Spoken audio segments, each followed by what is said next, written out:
এক জঙ্গলে চুনচুন নামের এক দুষ্ট কাঠবিড়ালি তার মা কিট্টুর সাথে বাস করত। চুনচুন কখনোই কিট্টুর কথা শুনতো না। চুনচুনের এই বদমাইশির জন্য জঙ্গলের সব পশুরা খুবই সমস্যায় থাকতো। একদিন চুনচুন গাছে খেলা করছিল, আর সেই গাছে ফাররাটা নামের এক বাদরও শুয়েছিল। ফাররাটাকে দেখে চুনচুন তার মাকে বলে, মা, এই বাদরটা কেন আমাদের গাছে শুয়ে আছে? এই গাছটা কবে থেকে তোমার হয়ে গেল চুনচুন? শুয়ে থাকতে দাও ওকে। কিন্তু মা, জঙ্গলে আরো তো গাছ আছে, একে বলো অন্য কোনো গাছে গিয়ে শুতে। চুনচুন, এই জঙ্গলটা যেমন সকলের, তেমন এই গাছটাও সকলের।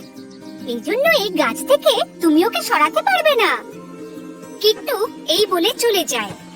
কিন্তু চুনচুনের মাথায় একটা দুষ্ট বুদ্ধি আসে। সে বাদরের কাছে পৌঁছায়। সে বাদরের লেজকে গাছের ডালের সাথে বেঁধে দিল। আর কিছুক্ষণ পরেই যখন ফাররাটা বাঁদর ঘুম থেকে উঠল, তখন সে অন্য ডালে যাবার জন্য লাফ দিল। কিন্তু তার লেজ বাঁধা থাকার জন্য সে অন্য ডালে যেতে পারে না, আর ওখানেই গাছে উল্টো ঝুলে থেকে চিৎকার করতে থাকে, বাঁচাও, বাঁচাও, আমি এখানে আটকে গেছি, বাঁচাও। ফাররাটার চেঁচানোর আওয়াজ শুনে সকল পশুরা ওখানে উপস্থিত হয়। আর তখন ওদের মধ্যে থেকে জঙ্গলের রাজা শের সিং বলল, আরে ফাররাটা, তুমি এত চেঁচাচ্ছ কেন? কেউ আমার লেজটা ডালের সাথে বেঁধে দিয়েছে। কিন্তু তোমার লেজ ওই ডালের সাথে কে বাঁধবে? কারোর কি লাভ হবে ওটা করে? এই কাজটা ওই বদমাশ চুনচুনি করেছে। সে এই জঙ্গলের পশুদেরকে খুব বিরক্ত করে।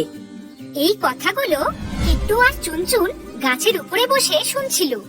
এটা শুনে চুনচুন বলল, হ্যাঁ, আমি বাঁদরের লেজ গাছের সাথে বেঁধে দিয়েছি। কিন্তু তুমি এসব কেন করেছো? বাঁদর তোমার কি বা ক্ষতি করেছিল? জঙ্গলে এতগুলো গাছ আছে, এই বাঁদরটা এই গাছেই কেন শুয়েছিল? এটা শুধু আমাদের গাছ।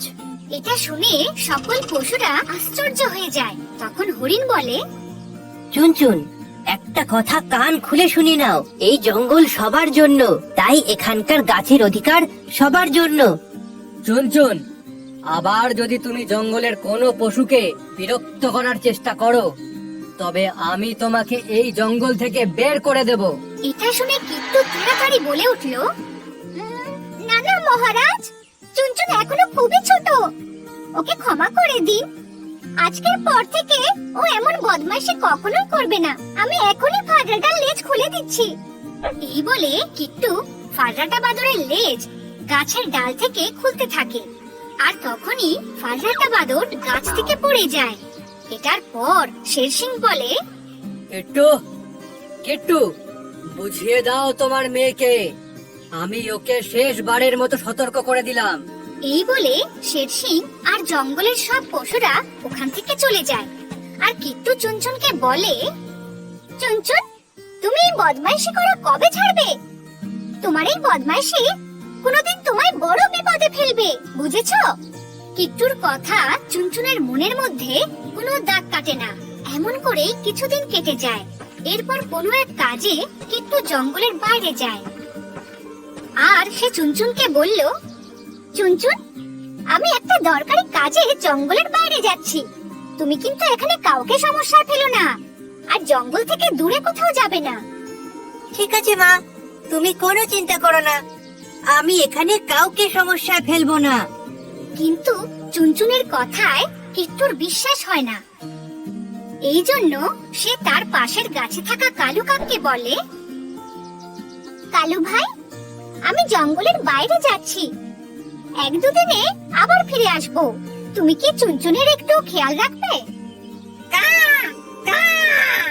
ঠিক আছে কিট্টু, কিন্তু তাড়াতাড়ি আসার চেষ্টা করো। তোমার মেয়েকে বেশি দিন খেয়াল রাখা আমার পক্ষে একদমই সম্ভব নয়। কালু ভাই, চিন্তা করো না, আমি তাড়াতাড়ি ফেরার চেষ্টা করব। এই বলে কিট্টু চলে যায়। আর চুনচুন ওই জঙ্গলেই থাকে। একদিন চুনচুন গাছে একা বসে ভাবছিল। মা চলে যাওয়ার পর তো অনেক দিনই হয়ে গেল। আমিও যদি জঙ্গলের বাইরে গিয়ে মায়ের সাথে দেখা করি, মা আমায় দেখে কতই না খুশি হবে। এটা ভেবেই সে গাছ থেকে নামতে থাকে, যাতে সে জঙ্গল থেকে বাইরে যেতে পারে। কিন্তু গাছ থেকে নামার সময় তাকে কালু দেখে ফেলে, আর সে বলে, চুনচুন, তুমি কোথায় যাচ্ছ? গাছ থেকে নিচে কেন নেমেছো? কোথাও নয় কালু কাকা, আমি তো এইখানেই জল খেতে যাচ্ছি। জল খেয়েই তাড়াতাড়ি চলে আসবো। ঠিক আছে, যাও, কিন্তু তাড়াতাড়ি চলে এসো, রাত হয়ে আসছে। কালুর কথা শুনে চুনচুন ওখান থেকে চলে যায়, আর সে জঙ্গলের বাইরে যাবার চেষ্টা করতে গিয়ে রাস্তা হারিয়ে ফেলে। আর সে দূর দূরান্তে কাউকেই দেখতে পায় না যাকে রাস্তা জিজ্ঞাসা করবে। আবার ওদিকে কিট্টু যখন গাছে ফিরে আসে, তখন সে চুনচুনকে কোথাও দেখতে পায় না। সে কালুকে জিজ্ঞাসা করে, কালু ভাই, কালু ভাই, চুনচুন কোথায় গেল? কিছুক্ষণ আগেই চুনচুন আমাকে বলল যে ও জল খেতে যাচ্ছে, তারপর ও এখনো ফিরে আসেনি। ও যেন কোনো সমস্যায় না পড়ে যায়। আমাদের গিয়ে ওকে সাহায্য করা দরকার। আর তাছাড়া রাতও তো হতে চললো, আমাদের এখনই গিয়ে জঙ্গলের সমস্ত পশুদের এটা বলা উচিত। এই বলে কিট্টু আর কালু জঙ্গলের সকল পশুদের সমস্ত কথা বলে দেয়। সবাই চুনচুনকে এদিকে ওদিকে খুঁজতে থাকে, কিন্তু কোথাও তাকে পাওয়া যায় না। ঠিক তখনই কালু আকাশে এক বাজকে উঠতে দেখতে পায়। তখন কালু বলে, ওই দেখো, আকাশে বাজ উড়ছে। এই সময় ওই বাজ আকাশে করছেটা কি? মনে হচ্ছে ও নিজের খাবার খুঁজছে। হরিণের কথা শুনে কিট্টু ভয় পেয়ে যায়, আর সে বলে, আচ্ছা এমনটা নয় তো, ওই বাজের নজর আমার চুনচুনের উপরে পড়েছে? তুমি চিন্তা করো না, আমি এখনই আমার বন্ধু মিট্টু টিয়ার সাথে যাচ্ছি আর খোঁজ নিচ্ছি। কা, কা। এই বলে কালু মিট্টুর সাথে বাজের পিছু করতে চলে গেল। ওরা দেখতে পেল যে বাজ চুনচুনের ঠিক উপরে উড়ছিল। এটা দেখে কালু বুঝতে পেরে গেল যে ওই বাজের শিকার চুনচুনি ছিল। সে সমস্ত কথা জঙ্গলের পশুদের গিয়ে বলে, আর আবার চুনচুনের সাহায্য করতে মিট্টু টিয়ার সাথে চলে গেল। ওদিকে বাজ সুযোগ পেয়ে চুনচুনকে নিজের থাবায় নিয়ে নিল। এটা দেখে কালু বলল, মিট্টু, তাড়াতাড়ি ওই বাজের কাছে চলো, নয়তো ও চুনচুনকে খেয়ে ফেলবে। এই শুনে মিট্টু আর কালু আকাশে বাজের সাথে লড়াই করতে থাকে। তারা দুজনে নিজেদের ঠোঁট দিয়ে এক নাগাড়ে মারতে থাকে। এর ফলে চুনচুন বাজের থাবা থেকে পড়ে গেল। চুনচুনকে নিচে পড়তে দেখে পশুরা পাতা আর ঘাস দিয়ে তৈরি জাল নিচে বিছিয়ে দিল। চুনচুন ওই নরম জালে এসে পড়ে। চুনচুন মা, তুমি ঠিক আছো তো? হ্যাঁ মা, আমি একদম ঠিক আছি। চুনচুন, আমরা তোমায় এই জন্যই বোঝাতাম যে বদমাইশি একদম করো না।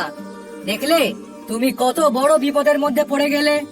এটা শুনে চুনচুন তার মাকে বলে, আমাকে ক্ষমা করে দাও মা, আমি কখনোই